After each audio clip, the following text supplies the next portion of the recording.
इस बजट पर अगर आप निगाह डालें तो हमें एक जुमला याद आता है, सर्कस में उस खिलाड़ी की याद आती है जो एक रोप पर चल रहा है, टाइट रोप वॉक कर रहा है। एक तरफ सामाजिक सरोकार, दूसरी तरफ उद्योग जगत के लिए अहम रियायतें। मगर मिडिल क्लास को क्या नजरअंदाज कर दिया गया है। और ऊपर से अरुण जेटली साहब ये कहते हैं कि मिडिल क्लास को अपना ध्यान रखना होगा। तो आज ये बजट कई सवाल खड़े कर रहा है और मेरे साथ एक बेहद खास मेहमान होंगे, केंद्रीय पर्यावरण मंत्री प्रकाश जावड़ेकर। अब से बस कुछ ही लम्हों में मेरे साथ होंगे और तमाम खास पैनलिस्ट मेरे साथ जो उनसे करेंगे अहम सवाल। मगर बड़ी बातों के लिए रुख करना चाहेंगे हम सीधे पल्लवी का। शुक्रिया अभिसार। आज के बजट की बड़ी बातें हम आपको बताएं, उससे पहले मिडिल क्लास पर कौन सी मार पड़ी है सरकार की तरफ से ये आपको बता दें। कुछ ही घंटे पहले बजट के पेट्रोल और डीजल महंगा कर दिया गया है। पेट्रोल 3 रुपए 18 पैसे महंगा किया गया है और डीजल 3 रुपए 9 पैसे महंगा कर दिया गया है। ये दरें आज आधी रात से लागू हो जाएंगी और दिल्ली में 60 रुपए प्रति लीटर से ज्यादा हो गया है पेट्रोल। और दूसरी तरफ डीजल की बात करें तो वो भी 50 रुपए को पार कर गया है। ये सबसे बड़ी मार आज पड़ी है बजट से पहले। इसके अलावा मिडिल क्लास के लिए क्या आज कुछ था इस बजट में? जिस तरह से वित्त मंत्री अरुण जेटली ने कहा कि वो अपना ख्याल खुद रखें। आपको बताते हैं मिडिल क्लास को क्या मिला। इनकम टैक्स में फायदा नहीं हुआ, सर्विस टैक्स से हर बिल बढ़ा। जो सर्विस टैक्स पहले 12.36% था वो अब 14% हो गया है। कोई नया निवेश नहीं करने पर सिर्फ 989 का फायदा होगा और हर महीने ट्रांसपोर्ट अलाउंस 800 से बढ़ाकर 1600 रुपए जरूर कर दिया गया है। लेकिन मिडिल क्लास को उस तरह का फायदा नहीं मिला कि मिडिल क्लास के लोग खुश हों। 60,000 के नए निवेश पर कम से कम 6,180 रुपए की बचत जरूर होगी। इसके अलावा जेटली ने कहा मिडिल क्लास अपना ख्याल खुद रखे, यानी सरकार की जैसे कोई जिम्मेदारी ही नहीं है। आज ये अरुण जेटली ने खुलेआम कहा सैलरी क्लास को ईपीएफ या पेंशन फंड चुनने का विकल्प मिलेगा। ये एक अच्छी बात है क्योंकि इन दोनों में से अपने आप चुन सकते हैं आपको कौन सा फंड चाहिए। और गोल्ड का मेटल अकाउंट होगा जिसमें सोने पर ब्याज मिलेगा, लेकिन ये ज्वेलरी पर नहीं होगा, कॉइन्स पर होगा। सिक्के और बिस्किट पर ही ये ब्याज मिलेगा, ज्वेलरी रखने पर नहीं मिलेगा। 1 लाख से ज्यादा की खरीद अगर आप करते हैं तो उस बिक्री पर पैन कार्ड जरूरी होगा। ये भी आज के लिए कहा गया था। और पहले 50,000 से ज्यादा बैंक लेन देन पर पैन कार्ड जरूरी था, अब उसकी मियाद बढ़ा दी गई है, 50,000 से 1 लाख रुपए कर दी गई है। तो ये हम वो बातें आपको बता रहे हैं कि मिडिल क्लास को आज के बजट में क्या मिला, जिसमें सबसे महत्वपूर्ण बात वित्त मंत्री अरुण जेटली की तरफ से जो कही गई कि मिडिल क्लास अपना ख्याल खुद रखे, जिससे कहीं ना कहीं मिडिल क्लास को ठेस पहुंची होगी। गरीबों को क्या मिला ये भी आपको बताते हैं। गरीबों के लिए दुर्घटना बीमा और पेंशन योजना का ऐलान किया गया है। गरीबों को मिला है, फिर भी मिडिल क्लास को उतना नहीं मिला। जीवन ज्योति में 1 रुपए रोज प्रीमियम पर 2 लाख का बीमा करेगी सरकार, ये मिला है गरीबों को। इसके अलावा 12 रुपए सालाना प्रीमियम पर 2 लाख का दुर्घटना बीमा होगा। तो ये 2 अलग तरह के बीमा है। अटल पेंशन योजना का आज ऐलान किया गया है, 1,000 रुपए लोग देंगे और इसके तहत 1,000 रुपए जो है वो सरकार देगी। पेंशन योजना में 5 साल तक सरकार 1,000 रुपए देगी। तो ये ऐलान किया गया है अटल पेंशन योजना का। अमीरों की बात करते हैं अब। अमीरों का एक तो टैक्स बढ़ेगा, 2% सरचार्ज की बढ़ोतरी कर दी गई है। अगर 1 करोड़ रुपए से ज्यादा आपकी सैलरी है तो ये अमीरों को क्या मिला वो हम आपको बता रहे हैं। 1 करोड़ से ज्यादा आय पर 2% सरचार्ज अब आपको ज्यादा देना होगा। कंपनियों का टैक्स घटेगा, ये कॉर्पोरेट्स के लिए अच्छी खबर आई है आज। 4 साल में हालांकि वो घटेगा। पहले 30% हुआ करता था, अब 25% होगा। 4 साल में कॉर्पोरेट टैक्स 30 से घटाकर 25% कर दिया गया है। तो हम आपको बता रहे हैं जो अमीरों को फायदा मिला है इस बजट में, काला धन छिपाने पर 10 साल तक की सजा। काले धन को लेकर जरूर आज कड़े ऐलान किए गए हैं। इसे छिपाने पर 10 साल तक की सजा की बात कही गई है। इसके अलावा और भी तमाम बातें काले धन को लेकर कही गई हैं। जब आप अपना रिटर्न भरेंगे उसमें भी अगर विदेश में कोई पैसा है तो आपको उसके बारे में जानकारी देनी होगी। वापस रुख करते हुए मेरे सहयोगी अभिसार शर्मा का। तो जो बड़ी खबर यह भी आ रही है कि पेट्रोल और डीजल आज आधी रात से 3 रुपए महंगा हो गया है। एक तरह से अब सरकार के हाथ में नहीं है, पेट्रोल और डीजल के दाम जो हैं वो 3 रुपए महंगे हो गए। हम आपको बता दें पेट्रोल 3 रुपए 18 पैसे और डीजल 3 रुपए 9 पैसे जो है। तो रही सही कसर यहां पर पेट्रोल और डीजल ने पूरी कर दी। हम सीधे रुख करना चाहेंगे रक्षित का, जो मेरे साथ जुड़ रहे हैं। रक्षित, वजह क्या बढ़ने की? देखिए अभिसार, सबसे प्रमुख वजह वही है जिसकी वजह से ये पेट्रोल और डीजल लगातार सस्ता हुआ था। अंतर्राष्ट्रीय बाजार में जो क्रूड के दाम हैं वो लगातार बढ़ रहे हैं। पिछले 20-25 दिन की अगर बात करें और अब आज की तारीख में ये $60 पर बैरल के आसपास हवर कर रहे हैं तो प्राइसेस। और जब ये रिडक्शन जो लास्ट रिडक्शन हुआ था, अगर तब की बात करें तो तब एवरेज जो आ रहा था वीकली एवरेज वो लगभग $45 पर बैरल के आसपास था, और अब ये 58 से बढ़ने के बाद में लगातार पिछले 3 दिनों में बढ़ा है, अब 60 के आसपास पहुंच चुका है। और अगर अभी सर यही ट्रेंड अगले एक हफ्ता और कंटिन्यू करता है तो आगे भी फिर से पेट्रोल और डीजल के दाम बढ़ सकते हैं। अभी सर बहुत बहुत शुक्रिया आपका। और मेरे साथ केंद्रीय मंत्री प्रकाश जावड़ेकर साहब जुड़ गए हैं। जावड़ेकर साहब, स्वागत है आपका एबीपी न्यूज में। मेरे ख्याल से एक टाइट रोप वॉक है, एक तरफ सामाजिक सरोकार की योजनाएं, दूसरी तरफ इंडस्ट्री भी है, मगर अब जैसे 3 रुपए पेट्रोल और डीजल के दाम बढ़ गए जावड़ेकर साहब, एक्साइज ड्यूटी और सर्विस टैक्स को अक्रॉस द बोर्ड बढ़ा दिया गया है। आपको नहीं लगता कि करेला और नीम चढ़ा, मेरे ख्याल से पेट्रोल और डीजल के दाम बढ़े हैं तो जले पर नमक छिड़कने ऐसा हो गया है? नहीं, ऐसा नहीं हुआ, क्योंकि पेट्रोल के दाम 11-12 बार कम भी हुए तो पिछले 9 महीने में लोगों ने यह भी अनुभव किया कि पेट्रोल डीजल के दाम कम होते हैं पारदर्शी तरीके से। कारण यह है कि अंतर्राष्ट्रीय बाजार में दुनिया भर में, क्योंकि पेट्रोल डीजल पे सब्सिडी देना यानी जो आदमी पेट्रोल डीजल नहीं यूज करता है उससे पैसा वसूलना है, इनडायरेक्ट टैक्सेशन से वो आता है, वो उसके बोझ बढ़ता है। ये सीधा जो यूज करेगा वही उसको फायदा मिलेगा या महंगा होगा, जो भी अंतर्राष्ट्रीय बाजार की स्थिति होगी। तो ये पारदर्शी प्रक्रिया है, मुझे इसलिए इसमें लोग समझते हैं। दूसरी बात, जहां तक सर्विस टैक्स की बात आपने कही, वो तो 1 साल का मुद्दा है, 1% बढ़ा है। दोनों जो उस पर सरचार्ज था वो सब खत्म किया है और वो एक साथ किया है और 1% टोटल बढ़ा है। और अगले साल जब जीएसटी आएगा तो इसका सारा रूप ही बदलने वाला है, तो इसलिए वो चिंता का बड़ा विषय नहीं है। मुद्दा क्या है? इस बजट की बड़ी विशेषताएं 3 है कि आम 50 साल से जो लोकप्रियता की सस्ती कसौटियां थी, जैसे रेलवे बजट ने भी वो लांघ कर एक दूरगामी परिणामों का एक अच्छा बजट दे दिया, वैसे ये बजट भी एक नीतियों के सहारे एक अच्छा बजट है कि जिसमें सस्ती लोकप्रियता अर्जित करने की कोशिश नहीं है, लेकिन बड़े काम देखो, एक एक राज्यों को हम ये भी चॉइस था हमारा कि 400 करोड़ रुपए की बिहार को ये सौगात, 500 करोड़ रुपए की बिहार को ये खैरात और 300 करोड़ का बिहार की एक विशेष योजना, ऐसे 10 ऐलान करके कुल मिला के 3000 करोड़ ही दे देते। उसके बजाय 10-12 हजार करोड़ एक एक राज्यों को मिल रहे ज्यादा एक झटके में।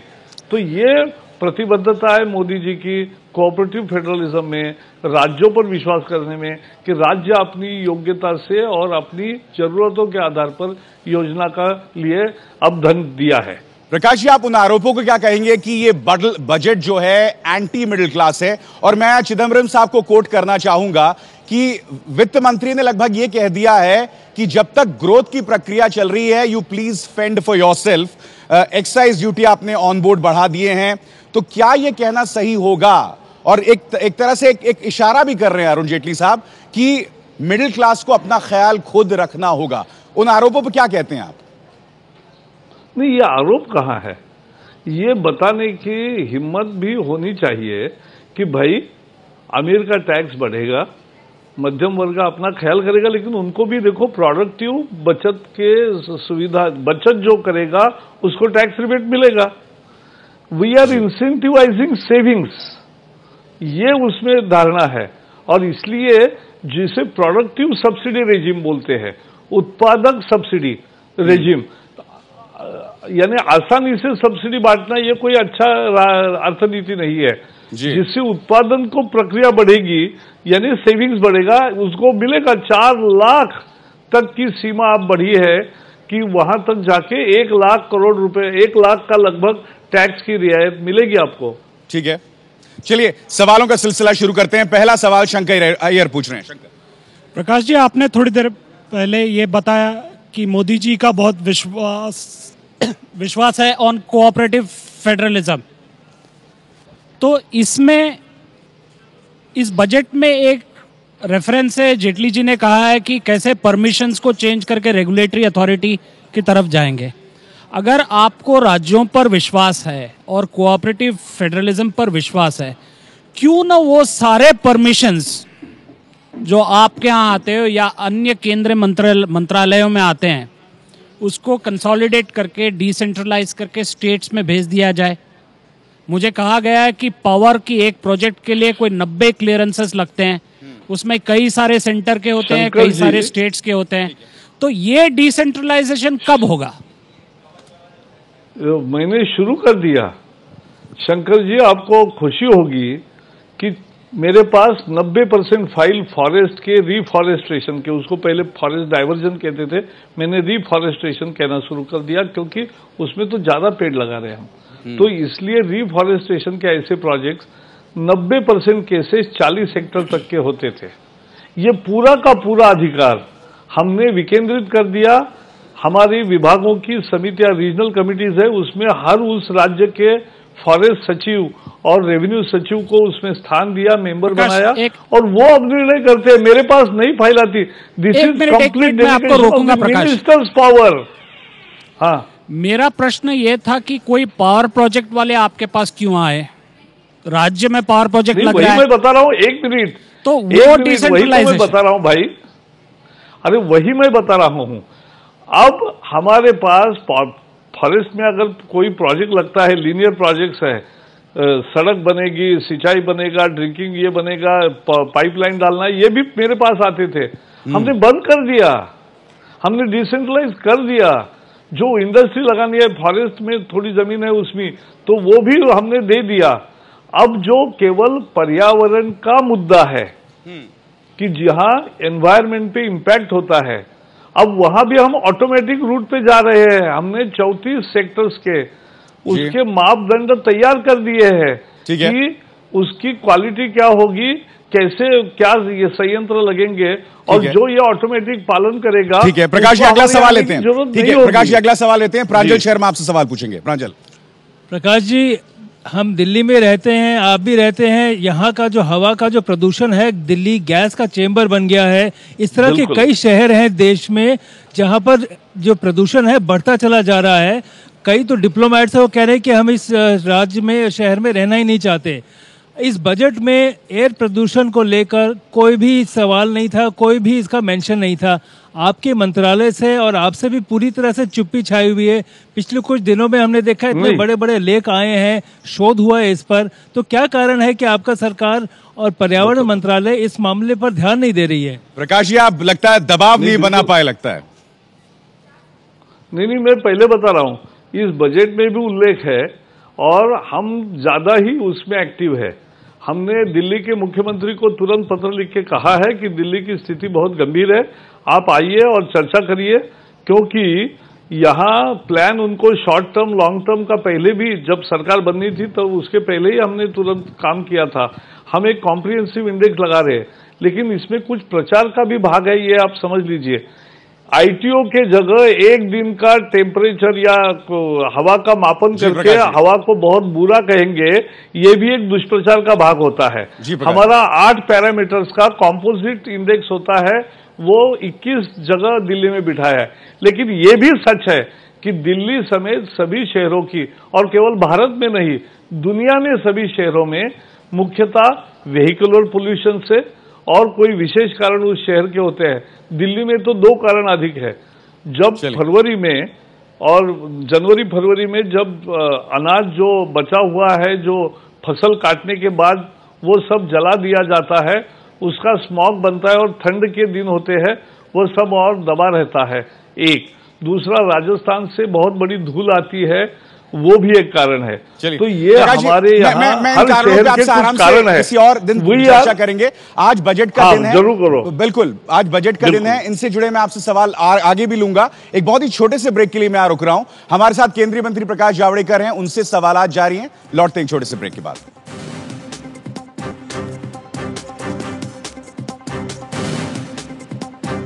एबीपी न्यूज पर हमारे साथ हैं केंद्रीय मंत्री प्रकाश जावड़ेकर साहब लाइव। प्रकाश जी, एक और आलोचना जो विपक्ष से आ रही है कि काला धन के ऊपर बातें बहुत सतही हैं, और अगर मैं चिदंबरम साहब को यहां कोट करूं कि एनडीए के कार्यकाल में एक भी नाम, मैं उन्हें कोट करना चाहूंगा, एक भी नाम आप सामने लेकर नहीं आए। स्विट्जरलैंड के साथ भी जो समझौता हुआ वो यूपीए के कार्यकाल में हुआ, और अभी भी आप कह रहे हैं कि काले धन को लेकर एक योजना बनाई जाएगी, तो काले धन को लेकर भी क्या बहुत सतही मामला दिखाई नहीं दे रहा है यहां पे? नहीं, बिल्कुल नहीं। जैसे आपको पता है, सुप्रीम कोर्ट ने 2011 में एसआईटी स्थापन करने को कहा। 2.5 साल कांग्रेस उस पर बैठी रही, नहीं अमल किया। हमने सरकार बनते ही 2.5 दिन में एसआईटी बनाई। एसआईटी ने सारा काम ऐसा किया कि सुप्रीम कोर्ट ने भी प्रशंसा की, और एसआईटी के अब 500 केसेस ऐसे हो गए, 1500 केसेस टोटल हो गए, लेकिन 500 केसेस में लोगों ने मान लिया कि हमारा काला धन है, और अब उन पर कार्रवाई कोर्ट में एक एक जैसे जैसे कोर्ट में उनका आरोप यह है प्रकाश जी कि आप एक भी नाम लेकर सामने नहीं आए। ये सारे नाम तो यूपी के कार्यकाल में आए और स्विट्जरलैंड से भी समझौता यूपी के कार्यकाल में। ये गलत है। यूपीए ने नहीं बताए नाम, उस समय यूपीए ने भी नहीं बताए। ये तो इनके यहाँ सब कुछ लीक हो रहा था। सच्चाई यह है कि 500 लोगों पर जो कार्रवाई अभी कोर्ट में केसेस दाखिल होंगे, जैसे कोर्ट में केस होगी वैसे वैसे नाम उजागर होंगे। ठीक है, सवाल अगला सवाल अंतर्राष्ट्रीय समझौता है। ठीक है, अगला सवाल लेते हैं प्रकाश जी। दिबांग। प्रकाश जी, एक तो छोटा पॉइंट और एक सवाल। ये जो आप पर्यावरण मंत्री हैं, इतना जो कागज आता है ये जो सारा बजट का, उस पर क्यों नहीं रोक लगाते, क्यों नहीं उसको कंप्यूटर पर करते? सवाल मेरा यह है कि जो विदेशी निवेशक हैं, पिछले दिनों जापान के जो एम्बेसडर हैं उन्होंने कहा कि जापानी कंपनियां भारत में आने से बिदक रही हैं, क्योंकि यहाँ जिस तरह के टैक्सेस हैं, जिस तरह के यहाँ पर इंफ्रास्ट्रक्चर है, वो उनके माफिक नहीं पड़ रहा है। हमें मालूम है कि जब मोदी जी जापान गए थे, शिंजो आबे से मिले थे, तब ये चर्चा थी कि करीब 2,10,000 करोड़ रुपया भारत में निवेश के लिए आएगा, जिसमें ट्रेन की भी बात थी। कितना वो पैसा आया, और ये जो बिदक रही हैं कंपनियां, उनको आप क्या कहेंगे? पहले तो ये कि आपको पता है, मेरे पर्यावरण मंत्रालय संभालने के साथ ही 1 महीने में मैंने ऑनलाइन एप्लीकेशन शुरू किए। आज के दिन में 2200 एप्लीकेशन, ये इतने बड़े होते थे, सब कम कर दिया और ऑनलाइन हो रहा है। तो कागज नहीं है, तो ये तो हमने प्रक्रिया शुरू कर दी और अनेक विभागों ने शुरू कर दी है। नहीं, बजट के जो आते हैं कागज, इतने सारे लद के ट्रक्स में आते हैं रोज, हर बार हम देखते हैं। उस पर कुछ सोच है? ठीक है, बस।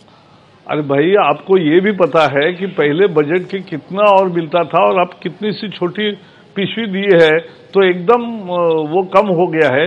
लेकिन ये धीरे धीरे, जैसे सांसदों को भी आदत ऑनलाइन पर काम करने की होगी, तो क्वेश्चन आवर से लेके सब कुछ भी ऑनलाइन ही चलना चाहिए। यही हमारी इच्छा है। प्रकाश जी, और आपने प्रांजल के उस सवाल का सीधा जवाब नहीं दिया कि क्या बजट में पर्यावरण के लिए 1 करोड़ का भी सपोर्ट है प्रदूषण के लिए? ज्यादा है। ऐसा है, हमारी पूरी योजना clean air, clean water, clean energy, clean environment, मोर ग्रीन, ये 5 कार्यक्रम है, और उसके सबके लिए बहुत अच्छी प्रोविजन है। अलग अलग जगह उसका प्रोविजनिंग है। जैसे ये सेस बढ़ा रहे क्लीन कोल का, तो कोल पर का जो सेस बढ़ा रही है, उसके क्लीन टेक्नोलॉजी को भी डेवलप कर रहे हैं, और क्लीन एयर के लिए भी उसका बहुत सारा उपयोग है। एक और सवाल प्रकाश जी, अश्विनी तनेजा। प्रकाश जी, बड़ी विनम्रता से एक बात याद दिलाना चाहूंगा पहले कि आपको ध्यान हो तो वित्त मंत्री साहब ने ही प्रॉमिस किया था कि 5 लाख रुपए तक कोई टैक्स नहीं लगना चाहिए। अब उस प्रॉमिस को तो शायद भूल गए हैं, लेकिन क्या हम कुछ भी रिलीफ नहीं दे सकते थे एग्जेम्पशन बढ़ाकर?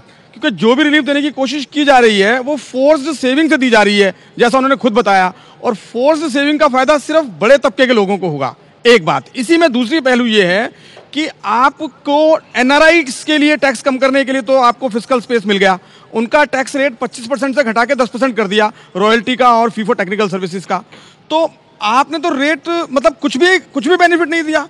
कहाँ तो प्रॉमिस 5 लाख का। इसमें एक बात और कहना चाहूंगा मैं कि एक संक्षिप्त में बात बिल्कुल, कि मान लीजिए रेट आप नहीं कम कर पाए, एग्जेम्पशन नहीं दे पाए, कम से कम टैक्स एडमिनिस्ट्रेशन तो सुचारू कर दीजिए, ओम्बड्समैन को एक्स्ट्रा पावर दे देते, जिससे कि जो बहुत ही अनफेयर ट्रीटमेंट हो रहा है टैक्स पेयर्स के साथ, वो ठीक हो जाता। उसके लिए भी कोई प्रावधान नहीं है बजट। ठीक है, टैक्स स्ट्रक्चर्स को लेकर शिकायत है। मैं बता रहा हूँ 2 वाक्य में। पहले तो अरुण जी ने आज पहली घोषणा ये की कि मैं रेमिशंस और एग्जम्पशंस के खिलाफ हूं, और वो हम खत्म करना चाहते, ताकि इंटरप्रिटेशन के कारण वो लगातार उसके एपिलेट में केसेस बढ़ते हैं, वो सब हम खत्म करना चाहते हैं, नंबर 1। नंबर 2, आज जो सब्सिडी दी, आज जो सहूलत दी है, वो 50,000 रुपए की सीमा बढ़ाते तो आप वाह वाह करते, लेकिन वो शॉर्ट टर्म होता। ये जी। प्रोडक्टिव सब्सिडी दी है कि आप बचत करो, छूट पाओ। जी जी, बहुत बहुत शुक्रिया केंद्रीय मंत्री प्रकाश जावड़ेकर वक्त निकालने के लिए। तो ये थे हमारे साथ प्रकाश जावड़ेकर लाइव।